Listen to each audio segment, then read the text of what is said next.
जय भीम जय भारत। 14 अप्रैल एक ऐसी तारीख है जहां पूरा देश रुककर डॉक्टर भीमराव अंबेडकर को नमन करता है और इस 14 अप्रैल भी ऐसा ही हुआ।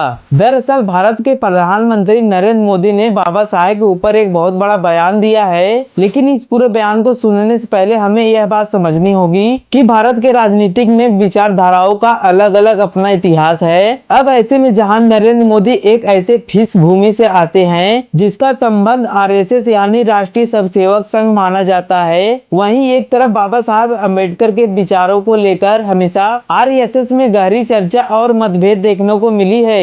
अब ऐसे में जब अम्बेडकर जयंती खास मौके पर देश के प्रधानमंत्री खुद सामने आकर बाबा साहब अम्बेडकर के ऊपर विस्तार से बात करते हैं और उनके विचारों को लेकर बड़े बड़े बयान देते हैं, तो उनके इस बयान पर सवाल उठना लाजमी है, क्योंकि इस बार उन्होंने सिर्फ श्रद्धांजलि नहीं दी बल्कि कई बड़े मुद्दों को जोड़ते हुए पूरा एक नैरेटिव सेट किया है। आज के इस वीडियो में हम नरेंद्र मोदी के पूरे बयान को गहराई से समझेंगे और साथ में आपको इस बयान की पूरी वीडियो भी दिखाऊंगा और जानने की कोशिश करेंगे आखिर प्रधानमंत्री नरेंद्र मोदी के इन शब्दों को पीछे की सच्चाई क्या है। क्या नरेंद्र मोदी के मन में बाबा साहब अम्बेडकर के लिए सच में सम्मान है या फिर यह बयान सन 2027 चुनाव को देखते हुए दिया गया है। तो चलिए बिना किसी देरी के वीडियो को शुरू करते हैं।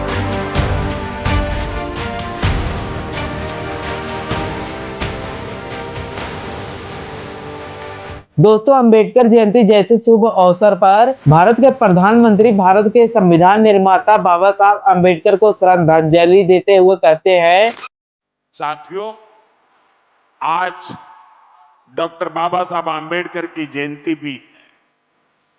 मैं बाबा साहब को कोटि कोटि देशवासियों की ओर से श्रद्धांजलि अर्पित करता हूं। बीते दशक में हमारी सरकार ने जो नीतियां बनाई, जो निर्णय लिए, वो संविधान की गरिमा को पुनः स्थापित करने वाले रहे।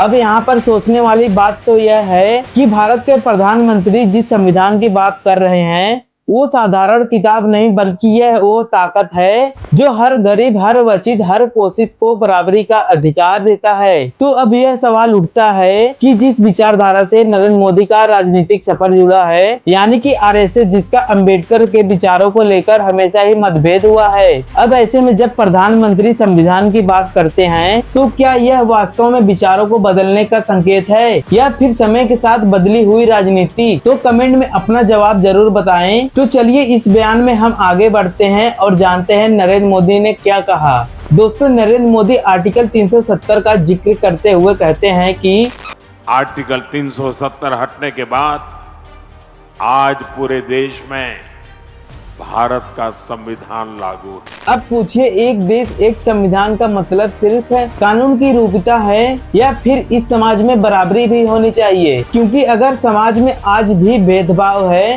तो ऐसे में संविधान की ताकत अधूरी रह जाती है। इसके बाद भी नक्सलवाद की बात करते हुए कहते हैं कि माओवाद, नक्सलवाद खत्म हुआ है, वहां भी अब संविधान की भावना के अनुरूप काम हो रहा है। अब पूछे, बंदूकों से और काम होने से न्याय मिल जाता है या फिर असली न्याय कब होगा? जब वहाँ के लोगों को शिक्षा, रोजगार और सम्मान मिले। अब आता है नरेंद्र मोदी का सबसे बड़ा बयान, जिसमें वह समान नागरिक संहिता को जिक्र हुए कहते हैं, देश में समान नागरिक संहिता लागू हो, यह हमारे संविधान की अपेक्षा है। उत्तराखंड ने संविधान की इस भावना को आगे बढ़कर और उस भावना को आगे बढ़ाकर पूरे देश को राह दिखाई। साथियों, बाबा साहब का जीवन गरीबों को, वंचितों को, शोषितों को न्यायपूर्ण व्यवस्था देने के लिए समर्पित था। हमारी सरकार आज उसी भावना के साथ हर गरीब, हर वंचित को सच्चा सामाजिक न्याय देने में जुटी है।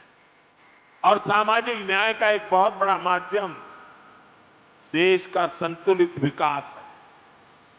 सबको सुविधा है, सबकी समृद्धि है। इसलिए ही बाबा साहब आधुनिक इंफ्रास्ट्रक्चर की, औद्योगिकरण की भरपूर वकालत करते थे। अब आप पूछ रहे होंगे कि आखिर समान नागरिक संहिता क्या है, तो मैं आपकी जानकारी के लिए बता दूं कि समान नागरिक संहिता का मतलब यह है कि देश के हर नागरिक के लिए एक जैसा कानून, चाहे वह किसी भी जाति, धर्म या समुदाय से आता हो, कानून सबके लिए समान रहेंगे। और नरेंद्र मोदी इसी की बात कर रहे हैं कि वह प्रखंडता या नेताल में सब में सामान्य लगाएं या फिर एक नए बैग को जन्म देगा, क्योंकि हमेशा से भारत विविधता वाला देश रहा है। और इसके बाद भी मोदी जी नहीं रुके। उन्होंने कहा कि बाबा साहेब का जीवन गरीब, वंचितों और शोषितों को न्याय देने के लिए समर्पित रहा है और उनकी सरकार उसी भावनाओं के साथ काम कर रही है। अब यह सोचकर देखिए, एक तरफ नरेंद्र मोदी सब डांडली दे रहे हैं और वहीं दूसरी तरफ राजनीतिक भी चल रही है।